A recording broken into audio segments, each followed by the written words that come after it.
Today is March 19th, 2025, and you're listening to Space News First Up. Did you know Space News offers 4 newsletters, First Up published Monday to Friday and sent at 9 a.m. Eastern Time?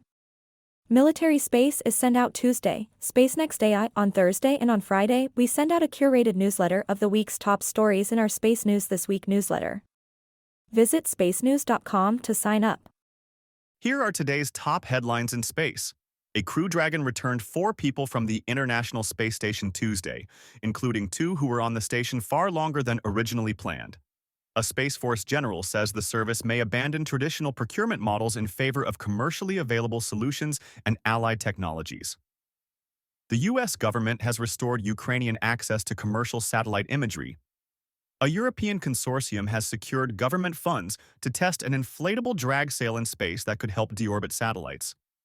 And 2 startups are joining forces to work on nuclear-powered spacecraft. First Up is produced by Space News, the industry standard for professional space journalism. Visit spacenews.com for breaking news, policy updates, and original analysis. We begin today with news that a Crew Dragon returned 4 people from the International Space Station Tuesday, including 2 who were on the station far longer than originally planned. The Crew 9 mission ended with a splashdown of the Crew Dragon spacecraft Freedom at 5:57 p.m. Eastern off the Florida coast near Tallahassee. They arrived nearly 17 hours after departing the ISS. The Crew Dragon returned NASA astronaut Nick Hague and Roscosmos cosmonaut Alexander Gorbanov, who launched to the station on that spacecraft in September, and NASA astronaut Suni Williams and Butch Wilmore, who arrived on the ISS in June, on the Boeing CST-100 Starliner test flight. The return of Wilmore and Williams, often mischaracterized as being stranded on the ISS, became a political story as President Trump said he worked to bring the 2 home earlier. NASA officials said they followed a plan announced last August to bring the 2 back at the end of the Crew 9 mission, but that Trump's interest gave us some energy as they carried out those plans. A Space Force general says the service may abandon traditional procurement models in favor of commercially available solutions and allied technologies.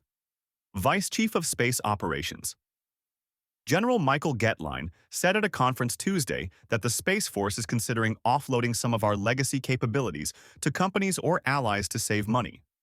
The Space Force has identified several areas where it will seek additional funding, including space superiority technologies, capabilities that enable unhindered U.S. operations in orbit despite potential space-based threats. The U.S. government has restored Ukrainian access to commercial satellite imagery. A spokesperson for the National Geospatial Intelligence Agency confirmed Tuesday that Ukraine has regained access to a commercial satellite imagery platform that has been a crucial component of its intelligence-gathering capabilities since Russia's full-scale invasion in 2022. That access was cut off earlier in the month amid tensions between the 2 countries about terms of a potential ceasefire in Ukraine's ongoing war with Russia. The Ukrainian military had relied on that optical and radar imagery to track Russian troop movements and plan counteroffensives. A European consortium has secured government funds to test an inflatable drag sail in space that could help deorbit satellites.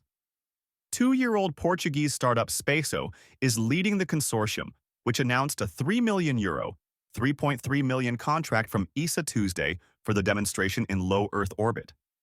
The sail, to be tested as soon as 2028, would expand from 20 square centimeters to 1.5 square meters, increasing atmospheric drag on the spacecraft it is attached to, and thus speeding up its re-entry.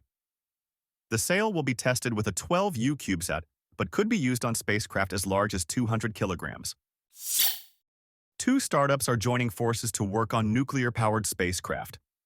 X Labs, which is developing a line of spacecraft for deep space missions, will work with Antares to incorporate that company's nuclear microreactor on future spacecraft.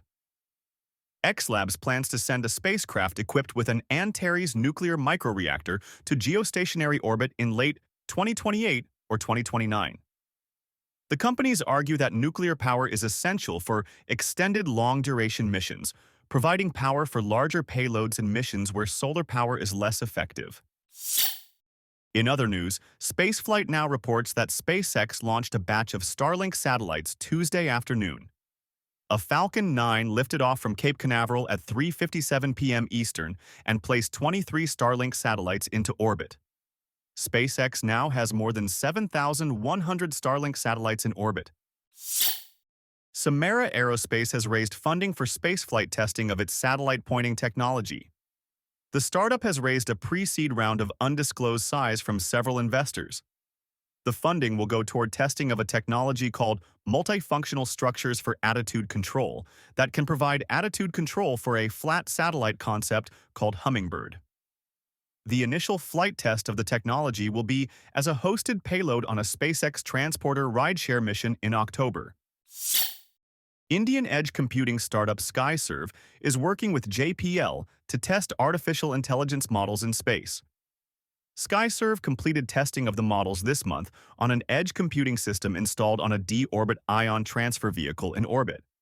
The models, developed as part of NASA's New Observation Strategies sensor web, are designed for near real-time monitoring of wildfires, floods, urban heat islands, and other phenomena for scientific research and disaster monitoring, and can be used for onboard pre-processing of data. The Moscow Times reports that a Russian government official says he will soon meet with Elon Musk to discuss Mars exploration. Kirill Dmitriev, the head of Russia's direct investment fund, said he planned to talk with Musk about cooperation on Mars missions, offering strong expertise from Roscosmos and Russian nuclear agency Rosatom. It was unclear if Musk would be participating in the meeting in his role as SpaceX CEO or as a senior advisor to President Trump. Science reports that a telescope has provided astronomers with the best baby pictures yet of the early universe.